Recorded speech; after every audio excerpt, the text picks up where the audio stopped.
Well guys, good morning, good afternoon, and good evening to all. Welcome to Hartung Family Farms, and today it's October 16th, part 2 of that day, and we got chopping, we got bean harvesting, and I'm not sure what else, but stay tuned, so here we go.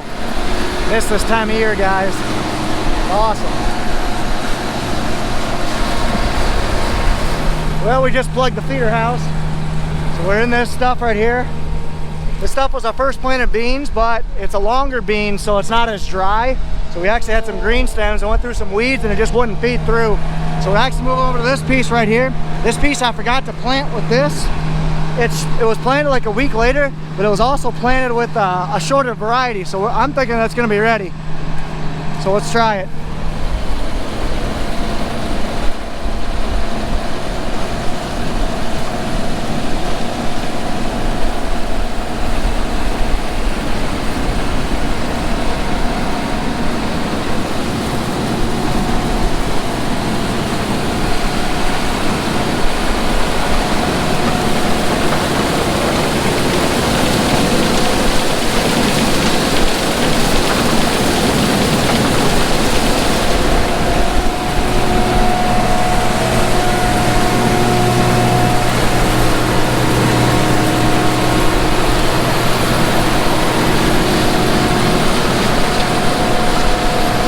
Looking good.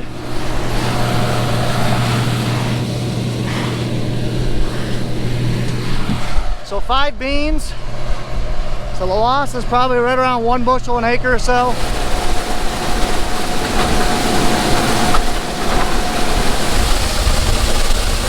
Running, it might be a little wet, but we'll see.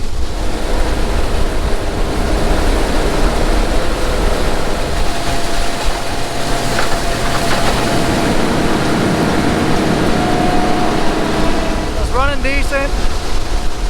We're going to take a load to town here shortly. It might be a little wet, but we'll see. Now if this sun would stray out, that would be great. Please, still cutting the outside pass. Then we're going to take a little bit to town.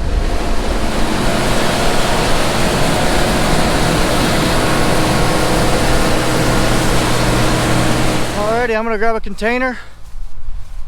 We're gonna go, Bun's got a container in the back of this truck. And we're gonna take a sample of town up to the elevator to go try and get a moisture, see if it's worth to keep combining. Let's go see what these two yahoos are up to. But hey, we're on the board. Harvested like 30 bushel. Huh.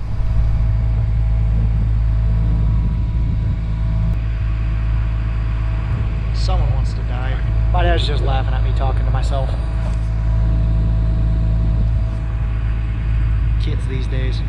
Bun's just working on the head right now, making sure the float arms are loose and working. Well, I'm just chilling with my friends. It's all a big pile of crap. Want to know something funny? Case combine, but a Bobcat key. Ready to roll. Sample time.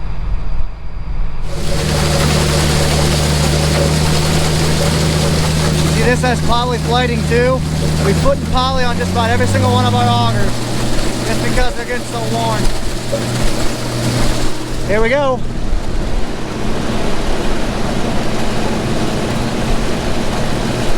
Grain will start coming out here in about 5 seconds. 3, 2, 1. Oh, I'm good. I'll let him get going a little bit, and then I'll take the sample. We're doing this because the outside round's always going to be winter, so I'm going to take this sample and then take it to town.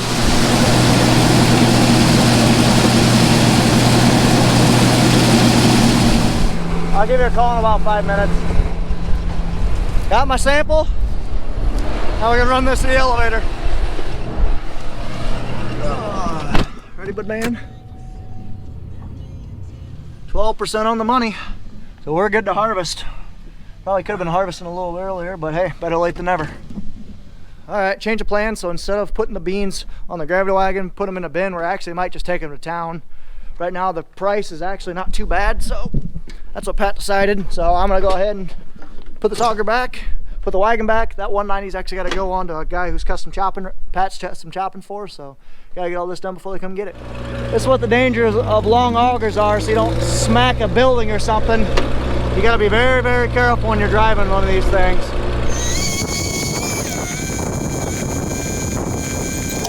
Well, that's what I call parallel parking. Impressive. To the 190. Woot. Ouch, that hurt my toe. Look at that. I even got it in the same spot. Also, look at the little kids. Good? Go ahead and keep that wire with that pin and put it back in the shop. I love spring assisted tongues. Let's go put some go-go juice in this thing. Get it on the forage wagon. Then that thing's ready to roll over to the custom harvest customer. Or custom chopping customer. Glug, glug, glug, glug. That ladder still bugs me. For those of you guys who are new, I hit that ladder with the chisel this spring, and yeah, I'm not too happy about it. This one right here. So one of these days I'm gonna come over and beat it with a hammer. I mean, it doesn't really do anything functionally for us anymore. That used to be our hog nursery. So we used to fill it up with bean meal, but not anymore. But it still bugs the heck out of me to see that. Oh well. Hello, wagon. I'm coming for you. Alrighty, there goes my dad. He's gonna take off. I got the wagon all hooked up, ready to roll. I'm gonna park this thing, take the truck back, and maybe go get some drone shots for you guys. Let's go. Let's head back and go take a look at the combine. Dad just took off. Brian's been cutting away. My great uncle Bun's out there running the grain cart when he needs it, but he won't need it a lot because we have a 25-foot head or 20-foot head, and it's probably like 50 bushel beans. So we might need the grain cart like 4 times all night. But I could be wrong. We'll see. I don't know if that's necessarily a good thing. I see the engine running, but not the head moving. We'll see. Maybe hopefully they're just setting the combine, dialing it in. I'll get out there and see. I gotta go help Pat custom chop here for a couple hours tonight. But maybe it's good because all the beans are gone. That's probably why. All right, well, hey, that's good. Good start, first field done. Might only been 4 acres, but hey, 4 acres is 4 acres. We're on the board, first field. Woo! Not too shabby. 60 bushel an acre. This is about 3.5 acres, so there's about 200 bushel in here. Not quite, but hey, pretty decent. Bun working his magic. So the issue that we have here, guys, is so Bun doesn't think that the beans are getting cut off low enough. So what he wants to do is he actually wants to tilt the header forward, which will bring the knife angle from like this to like this, basically make a sharper angle of attack to really try and get down and get these beans that are lower. Because we have pods that are pretty low.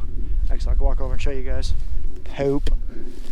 You can kind of see, even we have some pods that are as low as like 1 inch off the ground. So we really want to get all these get all these beans cut. So Bun's gonna tilt the faceplate and the header forward. So that's what he's doing. But we are on the board, ladies and gentlemen. We have a 3.5 acre field that is done. Pat just got done with one guy custom chopping. A lot later than he planned on. He wanted to be at the next guy by 2. So he's on his way back here. Gonna feed the last bunch of cattle. He's gonna go off and chop for another guy. I might go home for an hour or so, but like I said, it's already 4:45. Maybe next time, gorgeous. You'll get used eventually. Pat's just pulling in right now. Alright, so unbeknownst to me, we have a bad tire on this back right tire. It's actually got a pretty good old chunk out of it. So we're probably just gonna keep it around here, use it until it blows, not take it over to one of our custom jobs. So I'm gonna go back, dump this wagon back where it was, and wait for them to come with the other wagon. All right, it's time to feed some cattle. Hop in the good old trusty steed. Whee! How awful would that have been if I would have biffed? Not good. Cows! I know an out there that does weird, that says cows in a very weird tone every time you see a cow. 1 bucket of silage, 2 buckets of hay, 1,000 pounds of that, 1,000 pounds of that, or I can't remember how many pounds, but a certain amount of pounds of that. Then we do alternate until it's full. We need to get that covered soon. Oh, it's gonna go bad. All done. Time to go. Really wish we could get that combine going, but oh well. I need to find out more information on that. Ugh. Well, another chop box wagon just got here, so I'm gonna go hook the 190 up to it. Loading up. Heading to another custom job. Pat finished another guy today. Hopefully gonna get a good start on this guy tonight. Grab my gloves and you're gonna go grab those. Finish this guy tomorrow morning. Just go over to another guy. Keep chugging along. 4 or 5 more guys left. All right, just taking off. Time to get a move on. Got places to be, people to cut for. Man, that was a steep hill. I just lugged down a 19 mile an hour. Oh, the chopper's going really slow. And that's with the 190 horses. The chopper is really going slow, going up these hills. Yeah, people don't realize that in eastern Iowa, right along the Mississippi, is really hilly. So I just got dropped off at the farm. I'm calling her quits for the night. Probably gonna head home. Here shortly, but I'm gonna take the drone up in the air. Looks like Brian is moving fields and just got into the next field. So let's go take the drone up, go take a look at them for like 15 minutes or so, head out. No.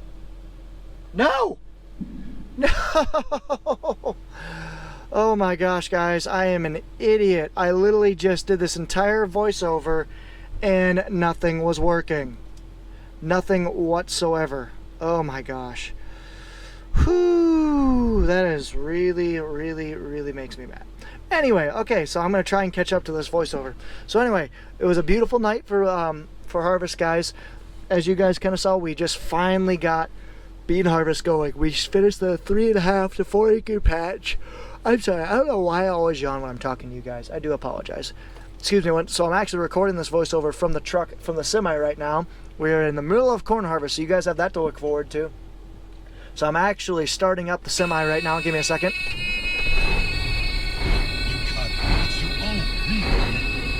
Alright, sorry about that. This alarm will go away in a second, so sorry about that. But anyway, so we're actually corn harvesting right now, so you guys have that to look forward to. But Brian is just dumping on me right now. That's what that buzzer is the air alarm, the low air alarm going off in the semi, and it just shut off because I finally got air pressure again. But anyway, this is the little 15 acre bean patch. Fun fact about this field is actually we harvested corn stover, corn stalk bales, fodder, whatever you call them, last spring or about 5 months ago or so. Raked them and baled the bales because we were running out, and then we actually just planted it a couple days later. This is actually the first field that I ever planted with, full field that I actually planted with in the bean planter, so that's pretty cool. That bean planter actually ended up working out really nice for us. Having GPS planting was just awesome. So, and Brian right now is in the 2588. We bought that thing used about 7-8 years ago or so. Bought it used, and it's been a really good combine for us. And we're also using a 1020 bean head. 1020 bean head. And with the 1020 bean head, you guys might, there's one very good thing that people underestimate about this header, and that is, like, it's probably one of the biggest things that we care about on this farm. And I bet you guys can't guess it. Like, you're probably wondering, why do we keep this small header around? Well, the biggest reason why is because it's paid off. You know, people underestimate how nice it is to have equipment paid off and when the farm economy goes bad. You know, people nowadays have this all fancy shiny new equipment, but you know what, they all do the same thing, guys, and to each their own. We just prefer to keep older things around, do maintenance and upkeep on it, and it keeps us running, you know, and we pay things off quicker, and we feel it's a more economical way to farm. Now if we pick up more acres, that might change someday. We might have to deal with, we might not be able to deal with unexpected downtime, but for right now, that's what we deal with. So the 15-inch bean planter worked out really well for us, the case, or is it 1245 bean planter. And yeah, so like I said, these beans are going really well. They were testing about 11 to 12% moisture, which was awesome. This field actually ended up yielding about, there's Bun, you can kind of see in the 80-50. This field actually ended up yielding about 45 to 50. I'm not sure the exact numbers, but that's just what I was ballparking at. Ended up getting this field done before Brian quit that night. I actually took off beforehand. And we actually, before this video came out, got another 60 acres done. So we're a good 15% done on bean harvest, which is pretty nice. One thing I noticed about my drone, guys, is that the lower you are to the ground looking outward, you get more of the sky, the more brighter your picture is. Where you'll see, as a little earlier, I actually had I was up really high looking downward, and the picture was pretty dark. So that's one thing I really wish about the newer drone, the Hasselblad camera. I really wish I had the Mavic 2 Pro, but it is what it is. So Brian is harvesting right now. You can kind of see those strobe lights. We added them on a couple years ago or so, and they have been awesome. We absolutely love those strobe lights. But one thing I wish that these older case combines did, I believe the newer ones do it now, but they were like a Deere combine where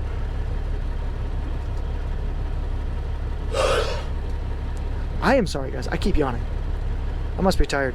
And Brian kicked in the hyperdrive right now. Just kidding, I sped it up 3x. But anyway, so we had those strobe lights on, but one thing I wish the case did was that Deere does is they actually blinked your strobe lights. So turn them on for 5 seconds, turn them off for 5 seconds when you get 3/4 full. Where this combine, as soon as you hit 3/4, it strobes them. That way, when you do it like I was just explaining, your grain cart driver actually knows when you're full, not just 3/4. So it kind of gives you a better clue. There's the 8050 with the 882 grain cart bun driving.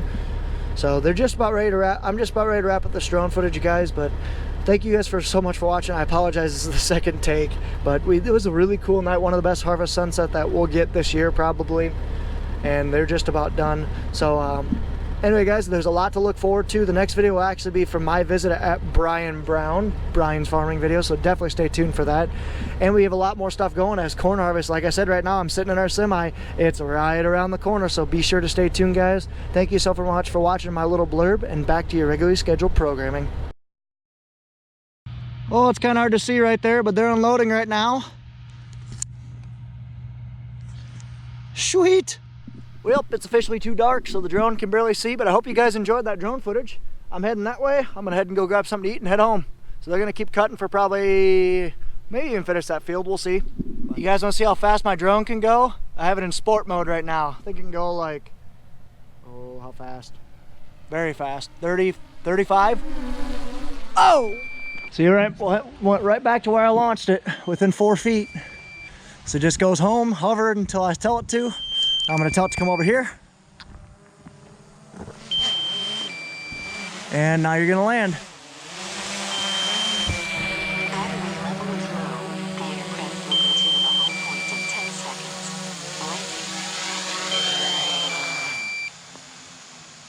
There we go. Sweet. Let's put her away, go eat and head home. Feeding time. Delicious. Anyway guys, I'm gonna head home. Gonna be it for me tonight, and probably gonna be it for me for a while, for at least a week or so, because I just had a trip that popped up that I gotta go to southern Indiana tomorrow morning now. So gonna be the last video from the farm for a while, but honestly I'm so far ahead on videos guys that by the time you guys see this right now, I will probably be back on the farm. That's what I'm hoping. So we'll see. But anyway guys, I hope you enjoyed that video. If you guys did, be sure to like, comment, and subscribe. Follow us on Facebook and Instagram at Hartung Family Farms. And of course guys, as always, ta-ta for now. I'm a good auctioneer. Okay, bye.